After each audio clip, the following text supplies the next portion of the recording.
together at the mountaintop, champions of college football. What is going on, everybody? Welcome to a special late week coaching carousel edition of the Coach and the Couch Potato. As always, I'm Jeremy the Couch Potato. Opposite side of the screen, we got Coach Slate. It is Thursday night at about 20 till 10. How's your week been, sir? Oh man, it's it's been pretty good. I'm excited for the weekend though. Today was one of those days that kicked my butt. It was a tough day at the office, but you get that in education. Tomorrow going to watch the wrestling Buckeyes against Minnesota, so I get to go to the Cavelli Center. I'm pumped up about that, man. It's going to be a good time, man. How's everything with you?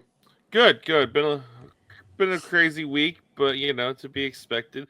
Yeah, man, the Cavelli Center looks like a really sweet venue. I know. I've never been in there. Yeah, that would be cool. Hopefully, who knows? Maybe we'll get to see a Chase brother wrestle. Yeah, there we go. That would be cool. At the end of the episode, at the beginning of the week, we said if some dominoes fell, we'd hop on here and knock an episode out for you guys. Well, the dominoes fell. Excuse me. There's still one domino, maybe two left to fall. We'll see what Larry decides on the defensive side of the ball. But spoiler alert, I think our next defensive coach is coaching on Sunday. Yeah. We'll cross that bridge when we get there, though. First domino falls on the offensive side of the ball. And when the first one fell, they fell quick that day. Yeah, they did, man. You text me and you're like, hey, this is a name to watch. And boom. Yeah. Tyler Bowen, offensive coordinator and tight ends coach from Virginia Tech, which all of the articles that originally came out said he was their offensive coordinator and quarterbacks coach. So that was kind of made me scratch my head, but the tight ends coach makes it make a lot more sense. Yeah. And he played offensive line. Yeah. He's a big dude. Yeah, he's a massive individual, man. Yeah, he's a massive individual. Tyler Bowen, man. Listen, this was not a name that any of us were expecting, but we talked about it, man. We both thought this needed to be somebody that could go out and recruit. I think this is a person that kind of marries the two. He is a very astute person when it comes to the run game. If you go look at Virginia Tech and some of the things that they did in the run game, they've averaged over 180 yards per game. In his tenure as offensive coordinator, excuse me, and they have been in the top 50, top 35, really, the last 2 years with him under calling the shots. So this is somebody that when you do your deep dive, you see that he was able to get some recruits. He's got a ton of experience, and he's young. He's only 35 years old, and that means something to the players for them to be able to go out and relate to these guys who are younger, right? This is a guy who is massive individual, unfortunately had his playing career cut short due to injury, so he got right into coaching. So he's been doing this thing for over 10 years, and he's only 35. So this is somebody that I'm excited about after doing a deep dive and some of the success that he's had, some of the coaches that he's coached under. I think this is a guy that is a really good fit for the Buckeyes right now. He learned under Joe Moorhead, who's the head coach at Akron. You and I have talked about him a ton. He's a well-respected coach throughout college football, was an offensive coordinator at Penn State for a while. I believe one of the only times James Franklin's beat Ohio State is when Joe Moorhead was the offensive coordinator when Ohio State played Oregon back in 2019, 2020. I don't know what year that was, 2021. Yeah, anyway, we got beat. The defense did not show up to play. Joe Moorhead was the offensive coordinator of Oregon there. So this guy comes in with a lot of recruiting chops, a lot of understanding of the scheme that we want to run. It's somebody I'm excited about, man. I think this is a really good fit for the Buckeyes. Yeah, absolutely. We won't dive a ton into the guys he recruited because a lot of the names may not be as highly known because they weren't necessarily guys the Buckeyes recruited, but on a national level, he was getting guys against the big guys. I can't think of the young man that went to Penn State who said he was the best recruiter he encountered during his whole thing, his whole process. I think it was Landon Tangwell or something like that. Yeah. But a couple of names just to throw them out here that he recruited. Olu Fashanu, who is really, really, really good. Yeah. But a guy I'm going to guess everybody has heard of, Tyler Warren. He's kind of good too. Probably going to be, I don't know, I would assume he's going to be the first tight end taken, maybe the second. You never know when you get into the tight end position. But, obviously we have talked until we're blue in the face about Justin Fry. Dude did a phenomenal job coaching, but the recruiting side of life just seemed a little clunky. And so with that, you bring a guy in who has proven recruiting chops. Yeah. Now your offensive side of the ball, and we'll talk obviously about the other dominoes that fell. If you can get good to great recruiting out of your new quarterbacks coach, you are going to put together some insanely scary offenses. Yeah. No, I agree with that. I think that's one of the things that Coach Day did a really good job of identifying what exactly he wanted in a coach. A lot of people, whether it was on the Ohio State beat, whether it was on message boards, different things like that, you and I were talking about it. We wanted a veteran guy, right? A Joe Moorhead, or bring back Kevin Wilson. But I think Coach Day understands getting younger allows us to win those recruiting battles, right? The kids will relate to that. And that's so important when you're going through this process. And that's one of the things that they need to be able to do. They can't just sell NIL. They can't just sell, Ohio State. I know people think that should be enough, but the kids thrive off those relationships. And just given some of the things that you read about Tyler Bowen, he is a very relationship-driven guy. And he does a great job of recruiting areas that we need to be able to win recruiting battles. The Washington, D.C., the DMV, right? Virginia, right? Those are areas that we need to be able to win recruiting battles. And that is where he is strong, in the Virginia area as well. And so those are things that I look forward to with this guy. The other thing about getting young coaches too is it really allows you to keep them for 2, maybe 3 years before they take their next job. And the reason why I say that is when you are given a raise and you come to a place like Ohio State, there's probably something that Coach Day wants from them, and that's at least 2 years, I would assume. That was Urban Meyer's rule. I would assume that Coach Day wants at least 2 years out of them. And so I really think getting these young guys, you're going to see more continuity among the staff. Now, once they're there and they've had success for a couple of years, yeah, they'll probably leave to go to take a bigger job or to possibly be a head coach. But these are guys that you want to keep around for that 2, 3, sometimes Coach Hartline situation where you're there for 9 years, 10 years, right? But this is a great fit, man. This is somebody that I'm really, really, really excited about. Yeah, so, obviously I'm going to guess he's already been in contact with all of the Ohio linemen. Cantwell out of Missouri.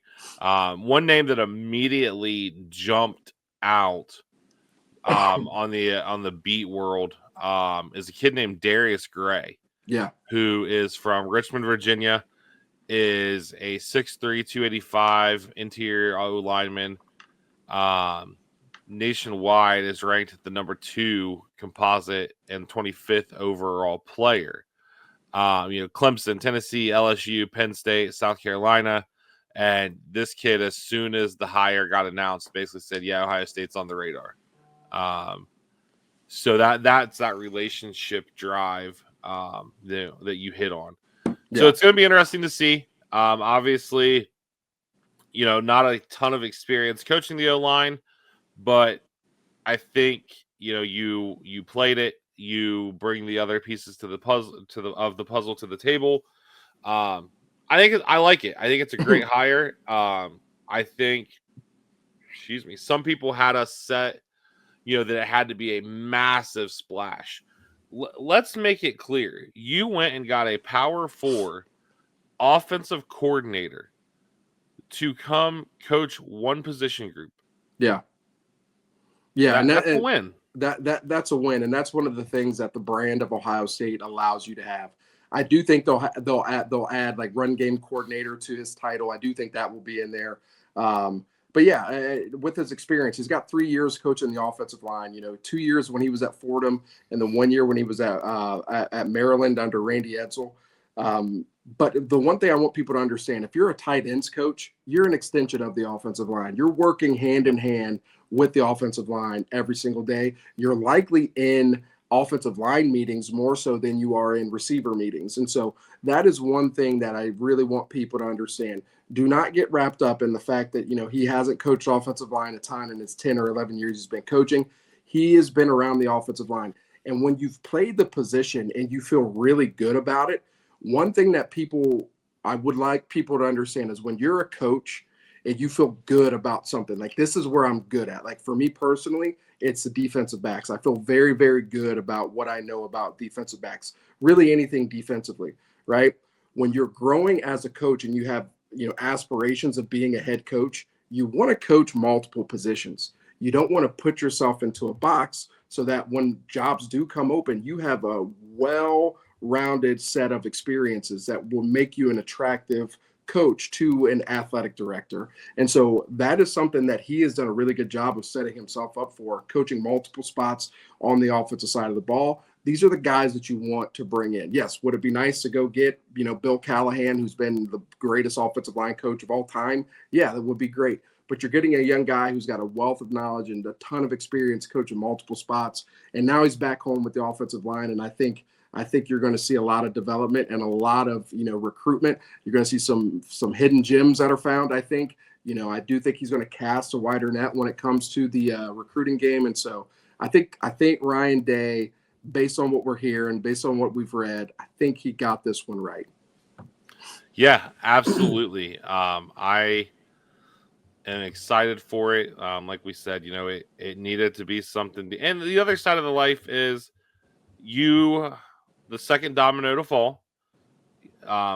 As we kind of assumed was going to happen, Brian Hartline becomes the offensive coordinator and play caller. Yeah. Well, now you brought in another guy with play calling experience. Yep. So Hartline has more people to lean on again. There's really nothing we can say about Brian Hartline that we haven't. A lot of people are like, well, the 1 year that he called plays, it wasn't very successful. There were a lot of moving parts that year, first year quarterback, that type of thing. And at the end of the day, Brian Hartline just had another season under an amazing coach in Chip Kelly, who, if you don't think that Brian Hartline was working hand in hand with Chip Kelly on some of that stuff to learn from him, that was the whole idea of bringing somebody like Chip here, is to continue to groom Hartline. Oh, dude, absolutely. And I think Coach Hartline has earned the right to be the offensive coordinator and the sole play caller of this offense. The one thing I want people to understand, as a young coach, as somebody who is a head coach, as Coach Day is, and you're known for being an offensive guy, right? That is what got you this job. It is the hardest thing in the world to give that up. That is your baby, right? When I became the head coach at Marion Harding, the hardest thing for me to do was to look at my staff and say somebody else is going to call the defense. It's not because I thought that the guys on the staff were not good enough. We had some phenomenal coaches. It was just simply, I know a way that I want this run, and it's hard for me to give up. And then by the end of the season, guess who was back calling the defense? I was, right? I can almost guarantee you that is what Coach Day went through when Brian Hartline was first named offensive coordinator. There are just certain ways that he wanted things done, and Coach Hartline, good, bad, or indifferent, may not have been, scratching that itch for Coach Day. And so that does not mean that Brian Hartline failed. Our offense has not sucked under Ryan Day at all, no matter who's calling the plays. Our offense has been really good. It's just that situation where he was not comfortable. And this is something that I think with us, obviously winning the Natty, bringing Chip Kelly in, you go all in on this year. Coach Day now knows what's needed to be successful. He's got to be the CEO. He's got to be able to do the things that he did this year for us to go back and have a chance to repeat. Coach Hartline will be fine. People get this idea that he may not be, an astute play caller or whatever. The guy knows the passing game like the back of his hand. The guys know how to scheme up some things. And the one thing that he is passionate about, and you probably hear it every day that he's at practice. I definitely hear it when I'm go to practices, whether it's bowl practice or the spring. Get the ball to your dudes. Bottom line, right? Players, not plays. We need an offensive coordinator that is like that. And to match that up with Tyler Bowen, I just think this has potential to be such a good, young, energetic mix that the kids will thrive off of. I just think this is going to be a really good mix. And you got to understand there's going to be growing pains. You got to be okay with that. Coach Hartline will be fine. Yeah. So one thing you talked about, energy. So before we move off of Hartline, we've talked, off and on at different times about coaching dynamics. Brian Hartline is an energy guy. You see it on the sidelines. You see it when he's with his group. See it when he's pumping up JJ or whatever. But I being, just when it comes to the coaching side of it, obviously, and the casual, but that's a massive loss if you take him off of the sidelines and put him in the box to call plays. Yeah. But, every time they show Chip Kelly all year, he's got his glasses on, he's got his pencil, and he's just staring down. There's something to be said about a sky view. To really see what a defense is giving you. Obviously, we are 204 days, I think it is, I saw, away from the Texas game. There are going to be 100 discussions and then some about where does Brian Hartline go to call plays. Yeah. Obviously, in the NFL, you see a lot of NFL play callers on the sidelines. Little different animal. Energy is not as much of a part of the game, I don't feel like. But where do you think Hartline serves us best calling plays from? Honestly, it's where the coach is the most comfortable, right? That is the big thing. If you're not comfortable, whether it's on the field or in the box, if you don't feel like yourself, you're not going to be good at calling plays, right? You want to remain yourself. I personally am a guy that thrives on being on the field because I know that I do bring a lot of energy and I love getting instant feedback from the kids, and that contributes to my adjustments. The one thing with Coach Hartline is I think he's a very similar person in that way. And so is going to the box going to allow him to get a true feel of the game, right? You look at different offensive coordinators around the country, Garrett Riley at Clemson is on the field, right? He's on the field coaching. You look at the NFL coaches, Sean Payton, all these guys, Kevin Stefanski, they're on the field coaching. I do think if you have people upstairs that you can trust to relay the information that you need that will help you call the best play, I do think that's a situation that is advantageous for the Buckeyes to keep Hartline on the field. And so that's something that they're going to have to work through. I'm sure they'll tinker with it. They may even do some spring simulations where they have him go up in the box. At the end of the day, it's where Coach Hartline feels the most comfortable. If he's up in the box and he can be the eye in the sky and he's able to see things a full field, hey, by all means do it. But he's an energy guy, man, and I think those receivers and the offense thrive off of that. And so it will be hard to remove him from that element. Yeah, I think another thing that it'll be interesting to pay attention to, because obviously now that you are overseeing the entire offense, during the game, your interactions with your receiver group alone aren't going to be as involved. Because, there's going to be times that you're going to have to go talk to, I'm assuming it's going to be Julian Sayin, or you are going to need to go talk to James Peoples and CJ Donaldson and be like, guys, we really got to, make our read, one cut and go. Yeah. So a name I think is going to play a very, very important role in that is going to be Devin Jordan. Yeah. Yeah. Devin Jordan's a great guy, man. Like there's not many people that are as nice as him, as respectful as him. Every interaction I've had with Devin Jordan down at Ohio State during spring practice, he is just a phenomenal individual. He's a Buckeye through and through. This dude is loyal. He has risen up through the ranks. He started at, I believe he started at Walsh or Malone at the D2 level, and he's just worked his way up to Akron. Now he's been a program assistant with Ohio State for the last however many, like a few years. I know that at least 3 or 4. He's just a great guy. He also is a really good coach, and the players respect him.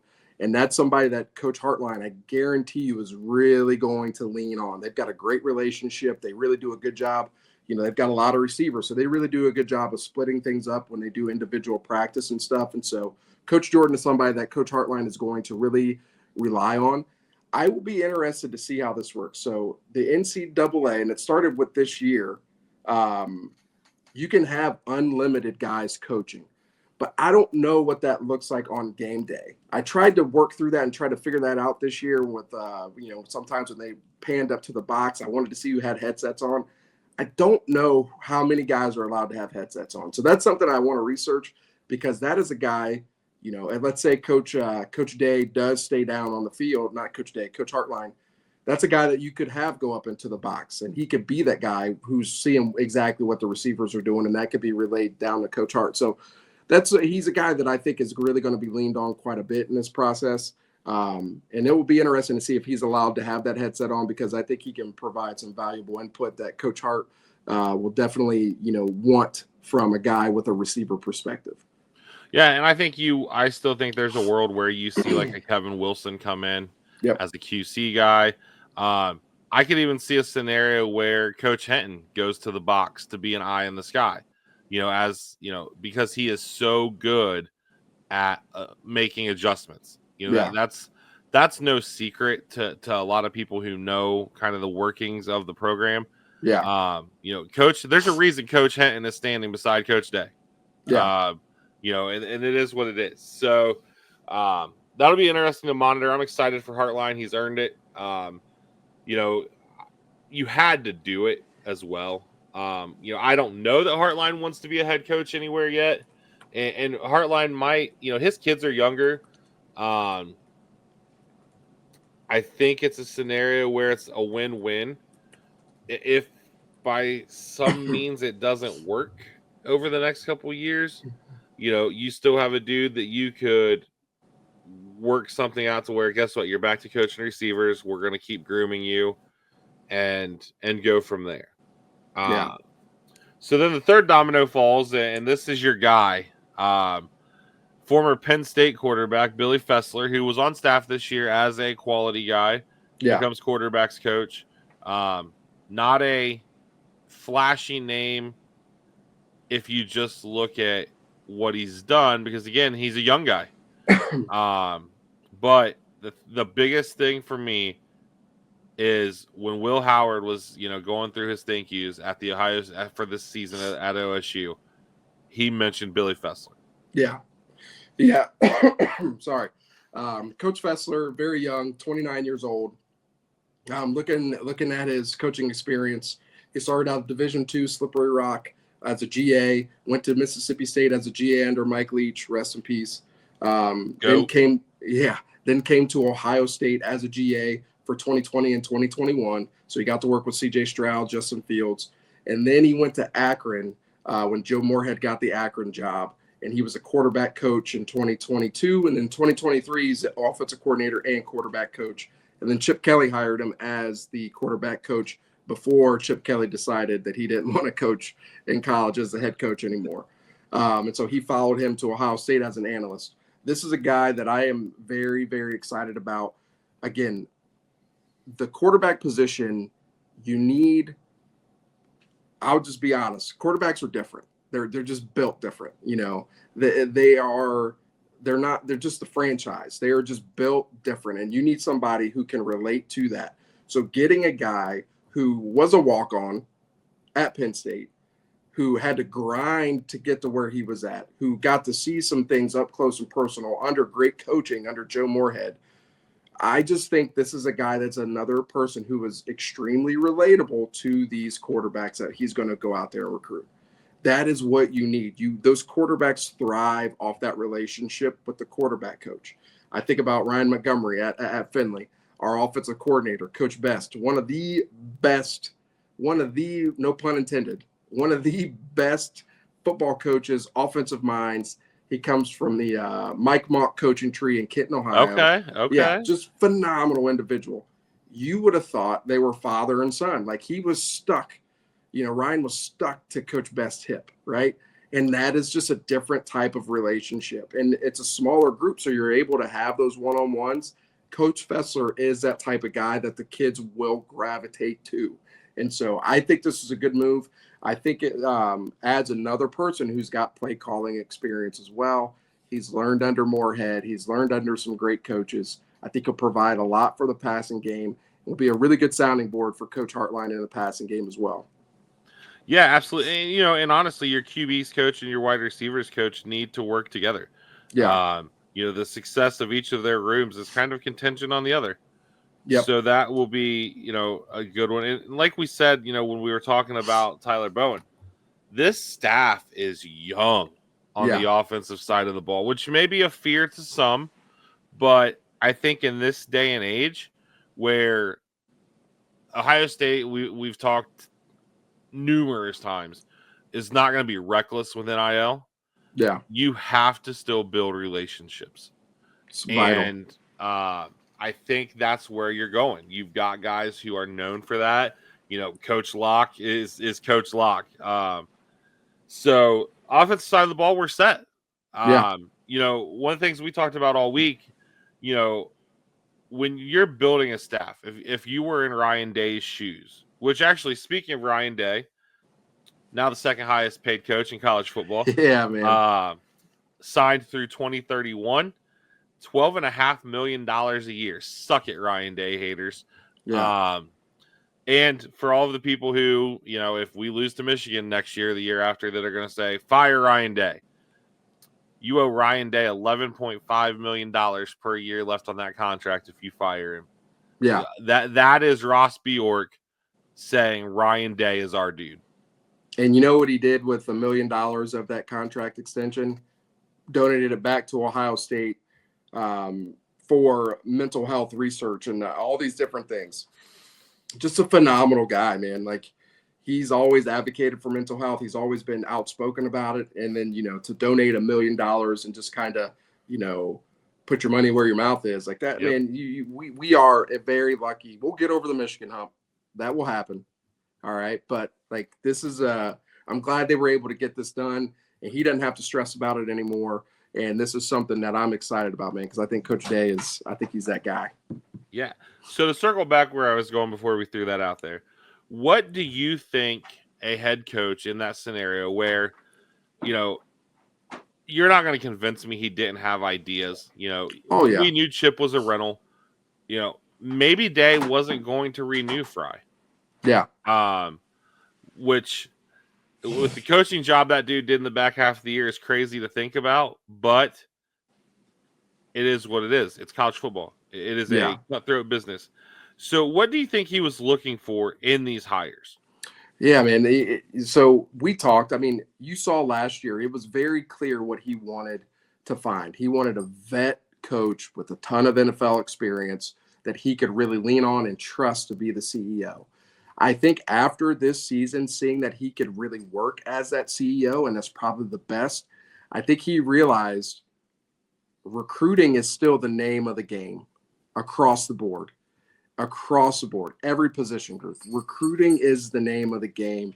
I need guys who are going to be relentless on the recruiting trail.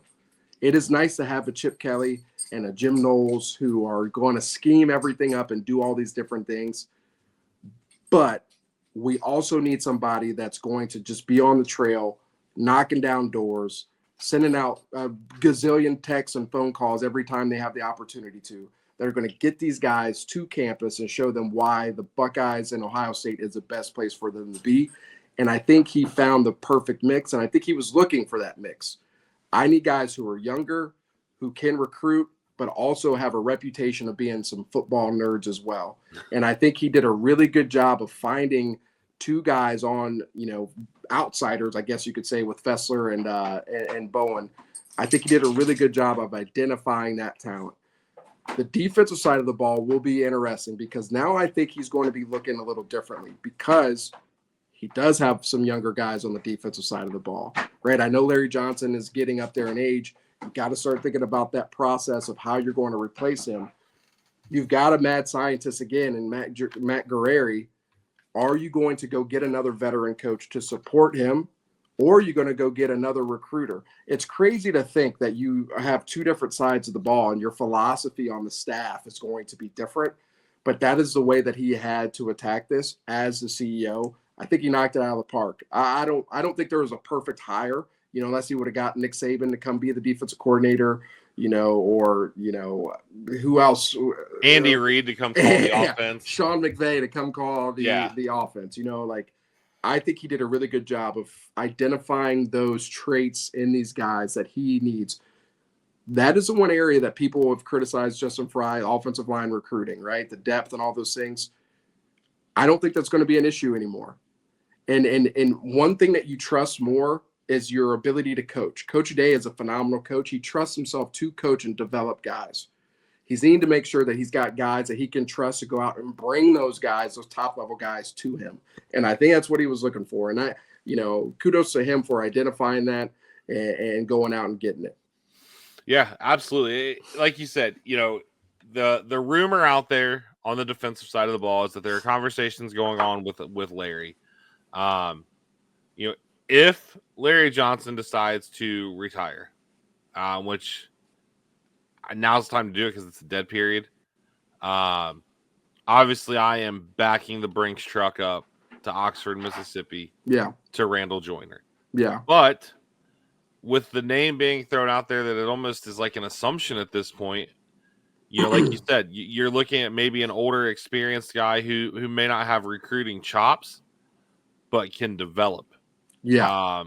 We'll just throw it out there. The name being thrown out there is Joe Cullen from the Chiefs. Yeah. He's their D-line front six coach, I guess you would call it, in their defense a lot of times. Chris Jones. Yeah. He's pretty good at football. Yeah. You have gotten to learn under Spags, who is the best DC in the NFL. It would be an interesting move, but when you look at how quickly the offensive hires happened, it just makes sense that you're waiting on something. Yeah. I agree with that 100%. I think, Joe Cullen would not be like the first name that comes to my mind, but He is such a well-respected coach. He's 57 years old. He is from, Northeast United States. I believe he's from Massachusetts, so New Hampshire, all those things. I think there's that tie there. One of the things that I like about him is that he's got experience being a defensive coordinator at multiple stops. And he's well respected amongst his peers in the NFL. And again, when it comes to recruiting, let's say you may not be the best recruiter in the world, but guys, especially on the defensive line, want to come play for you if you can develop NFL talent. Yep. That is a big thing. That's why Larry Johnson's been so successful. It's because his resume is playing on Sundays.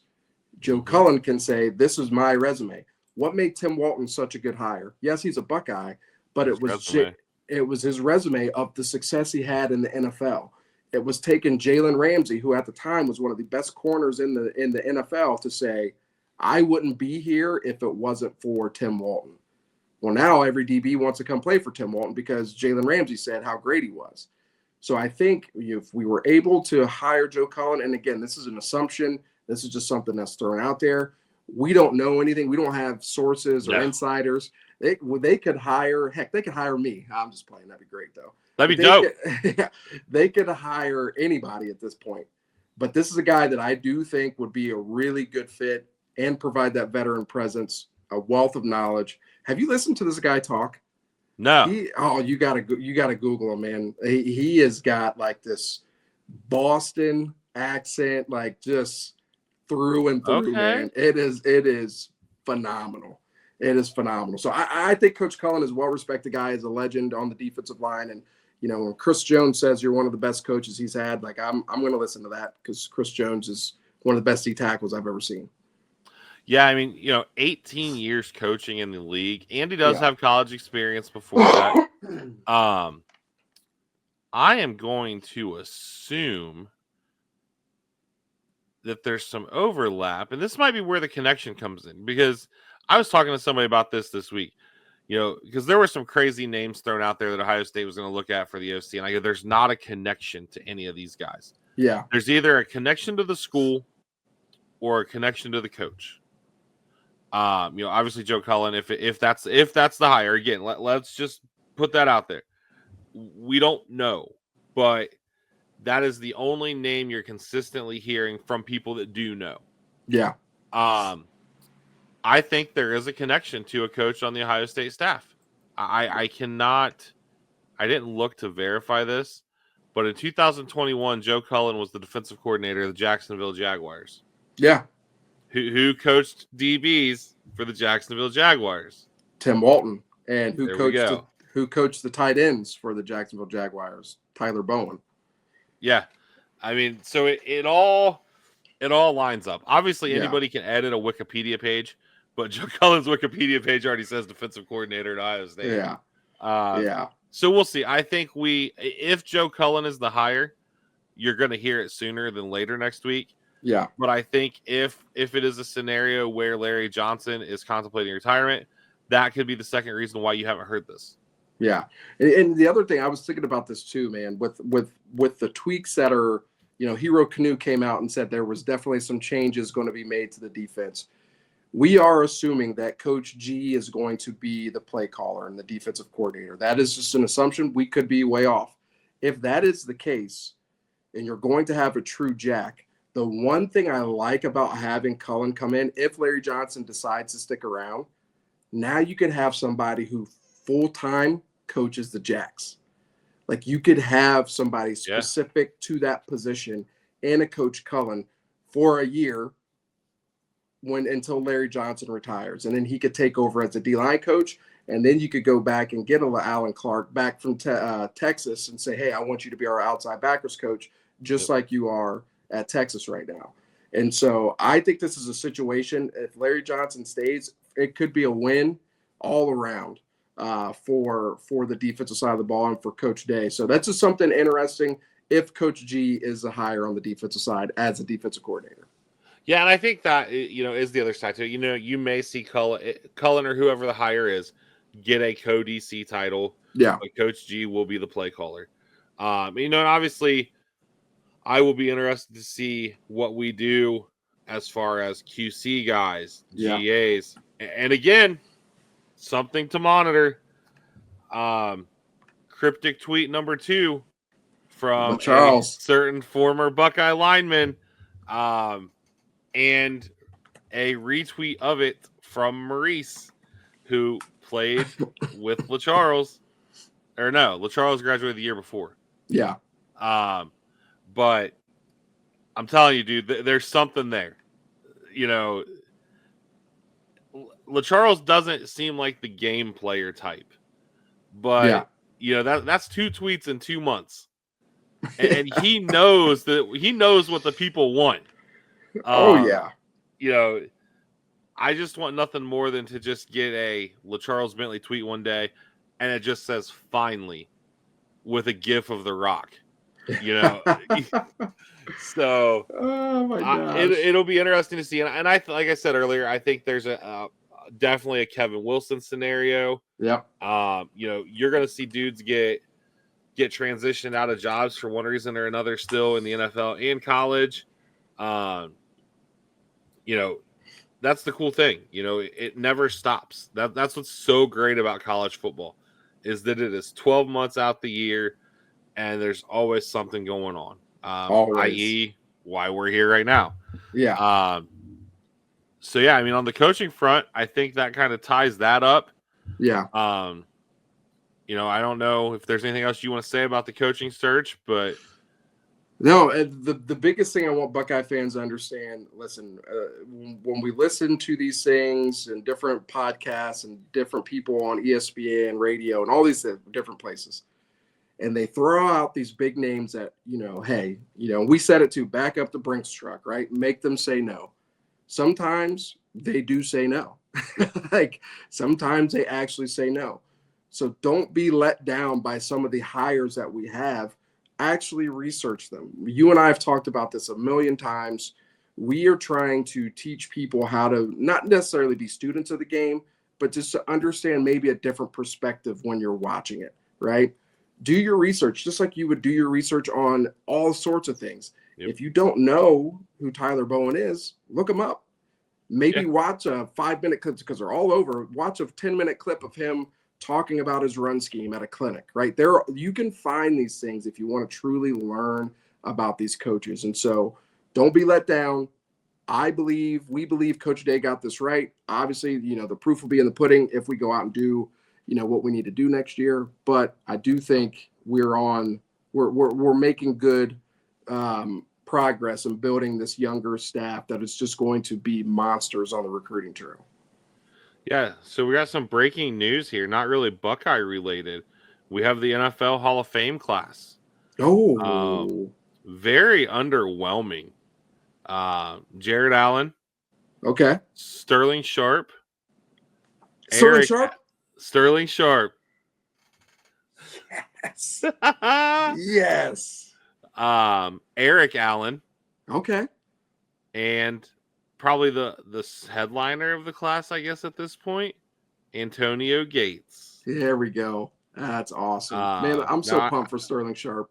Yeah, man. Back when we were young, pulling Sterling Sharp cards, that was the move, man. Fun fact, and I'll have to bring them on here for proof. I have signed cards from both Sterling and Uncle Shay. Shannon. Not Shay. Unc.